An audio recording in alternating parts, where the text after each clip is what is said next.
नमस्कार दोस्तों, हम लेकर आ चुके हैं आप लोगों के लिए 20 मिनट में सुबह की 50 ताज़ा और बड़ी खबरें बताएंगे। दोस्तों, इंडिया गठबंधन की बम्पर जीत से दोस्तों बौखलाई बीजेपी की हार का ट्रेंड शुरू होते से ही राहुल गांधी का जलवा। आखिरकार क्यों दोस्तों राहुल गांधी ने बीजेपी के ऊपर साध दिया निशाना, कहा जनता अब समझ चुकी है। प्रधानमंत्री की नफरत की राजनीति को नकार दिया है लोगों ने। पवन खेड़ा का बीजेपी के ऊपर हमला।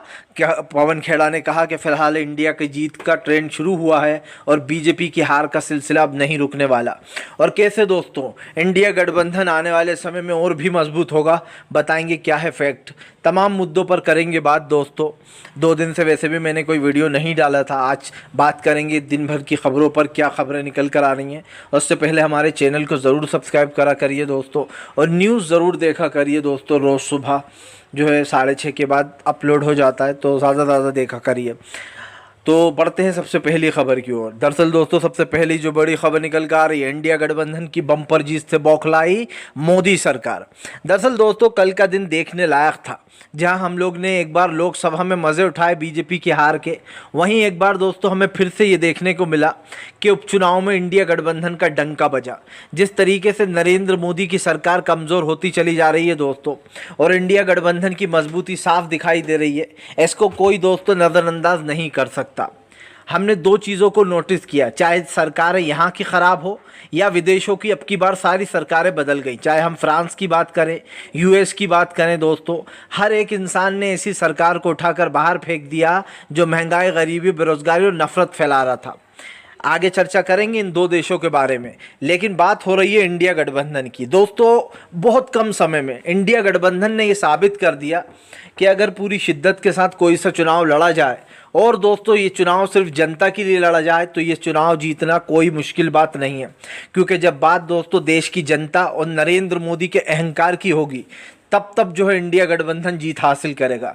नरेंद्र मोदी के पतन का सिलसिला शुरू हो चुका है। जनता ने साफ संदेश दे दिया है कि अब आपकी हार का सिलसिला शुरू हो गया है। अब हम आपको नहीं देखना चाहते, आपके बतौलेबाजियों को नहीं सुनना चाहते, और हम आपको सत्ता से बाहर करना चाहते हैं।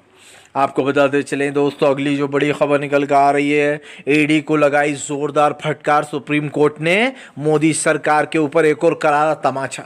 दरअसल दोस्तों हमारे देश में 2 चीज़ें बहुत मशहूर हो गई हैं दोस्तों, एक तो नरेंद्र मोदी और दूसरी ईडी दोस्तों। अब नरेंद्र मोदी इसलिए क्योंकि वो दोस्तों बेसिकली मुस्लिम विरोधी माने जाते हैं, तानाशाही से सरकार चलाते हैं और अपनी अपनी चलाते हैं।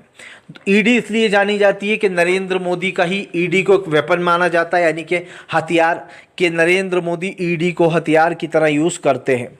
सबसे बड़ी बात दोस्तों, जब कोर्ट ने अरविंद केजरीवाल को बेल दी, तो अब कोर्ट ने ईडी के ऊपर क्या बोल दिया है। कोर्ट ने कहा कि ईडी सिर्फ अपनी मनमानी कर रही है, बिना किसी एविडेंस के, बिना किसी सबूत के वो किसी को भी गिरफ्तार कर लेती है, और सालों दोस्तों आप समझिए, महीनों सालों बिना किसी वजह के जेल में रखती है उन लोगों को, और ये कहती है कि इसके ख़िलाफ़ हमारे पास सबूत है। और मैं लिख के दे सकता हूँ दोस्तों, मनीष सिसोदिया के साथ भी यही किया जा रहा है। सिसोदिया को भी फंसाया जा रहा है। अब तक उनकी बेल पर सुनवाई नहीं हुई, लेकिन अब कहीं ना कहीं उनको वो दिया गया है कि अब उन पर सुनवाई होगी। डीवाई चंद्रचूड़ साहब जो हमारे देश के जस्टिस है दोस्तों, मैं तो उनकी तारीफ करूँगा, इसलिए करूँगा कि अब तक जो भी जस्टिस आए थे वो बीजेपी के पक्ष में फैसले देते थे, लेकिन सीजेआई डीवाई चंद्रचूड़ जब से आए दोस्तों, उन्होंने कुछ ऐसे ऐतिहासिक और बहुत अच्छे बड़े फैसले लिए हैं जिसकी तारीफ करना चाहिए हमें और आपको। क्योंकि अगर वो फैसले नहीं लेते वो दोस्तों, तो बीजेपी की मनमानियाँ और बढ़ती। इसलिए डीवाई चंद्रचूड़ साहब का हम जितना धन्यवाद करें कम है, क्योंकि उन्होंने भी लोकतंत्र को बचाने में दोस्तों एक कदम बढ़ाया है। आपको बताते चले दोस्तों, अगली जो बड़ी खबर निकल कर आ रही है, आखिरकार कैसे है कांग्रेस ने रच दिया दोस्तों उपचुनाव में इतिहास दोस्तों। हर जगह कांग्रेस की बल्ले बल्ले हुई है। और ये कहें हम दोस्तों कि किस तरीके से उत्तराखंड में एक मुस्लिम कैंडिडेट की बड़ी जीत हो गई है। जी हम बात कर रहे हैं दोस्तों अफजल काजी साहब की। आपको बताते चलें उत्तराखंड में ये मैंगलोर सीट से काजी जो हैं ये कांग्रेस के जो है प्रत्याशी थे दोस्तों। इन्होंने उत्तराखंड में बहुत बढ़िया जीत हासिल की है। आपको बताते चलें मैंगलोर में ख़ास करके कांग्रेस के जो काजी हैं, इनको अच्छी खासी जीत मिली दोस्तों। सबसे बड़ी बात यह है कि उत्तराखंड में बीजेपी ने दोबारा सरकार दोहराई। लेकिन मैं कहता हूँ, मैं लिख कर दे सकता हूँ दोस्तों, अगर उस वक्त इंडिया गठबंधन होता तो उत्तराखंड में बीजेपी कभी चुनाव जीत नहीं पाती। और अगर राहुल गांधी, ये वाले राहुल गांधी होते दोस्तों जो आज राहुल गांधी हैं, तो शायद बीजेपी के लिए चुनाव जीतना मुश्किल ही नहीं बल्कि नामुमकिन हो जाता। लेकिन कहते हैं दोस्तों, जब आँख खुलती है तभी सवेरा होता है। और ये आँख लगभग राहुल गांधी की उस वक्त खुल गई थी जब उन्होंने भारत जोड़ो यात्रा की शुरुआत की। दोस्तों, ये लड़ाई सिर्फ राहुल गांधी की नहीं है, ये लड़ाई मेरी है, ये लड़ाई आपकी है, ये लड़ाई हर एक उस इंसान की है जो संविधान से प्यार करता है, जिसको भाईचारा पसंद है, जिसको ये पसंद है कि देश शांति से चले दोस्तों, अमन से चले, ना कि गुंडागर्दी से चले, ना कि जो है यहाँ पर दोस्तों हर कहीं पर नारे लगने लगें और एक दूसरे के धर्म को नीचा दिखाया जाए। और ये मैं सबके लिए कह रहा हूँ दोस्तों, कोई से भी धर्म का इंसान अगर किसी को नीचा दिखाता है तो ये गलत बात है।